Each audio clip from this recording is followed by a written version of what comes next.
20 minutes à vive allure à scruter l'horizon. Jusqu'à l'apparition. Une tour dressée, seule, sur une langue de sable. Et d'où sortent comme par magie 2 habitants. Leur adresse, pleine mer, 7 km de la terre ferme, phare de Cordouan. Ça se mérite pour venir jusqu'à vous, hein. Oh, ça va là encore.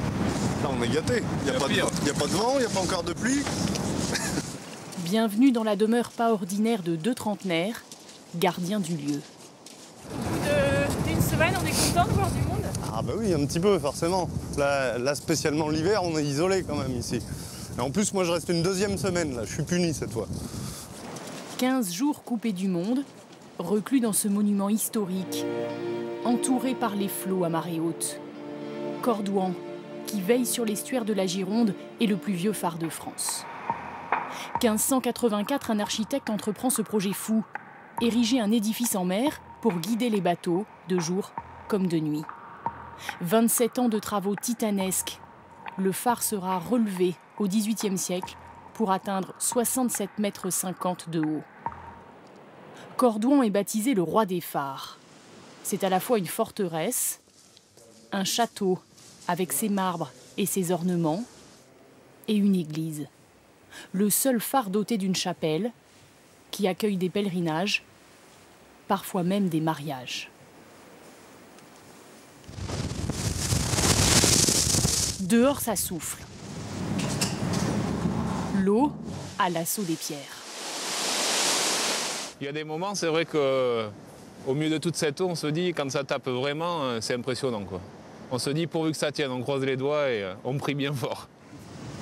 Les gardiens ont en charge l'entretien des murs et du cœur du phare, tout en haut, sa lanterne. Visible à 40 km à la ronde. Est-ce que c'est encore utile aujourd'hui? J'ai un marin pêcheur dans ma famille qui vient souvent pêcher dans le coin, là, et ils s'en servent toujours. Ils n'ont pas toujours les yeux rivés sur leur GPS. Dès que l'obscurité se fait, la lampe s'enclenche. Un mécanisme automatisé depuis 2011. Alors pourquoi maintenir encore, en pleine mer, cette présence humaine? Mais oui, je le sais. Hein. Bon, le poisson pas cuit. Si demain il n'y a plus de gardiens, les gens vont pouvoir venir très facilement. Comme vous avez vu tout à l'heure, on peut venir facilement à marée basse. Donc les pillages, tout ça, ça sera... Non, c'est vrai qu'il faut absolument une présence humaine. Ouais. Rien que pour ça, quoi.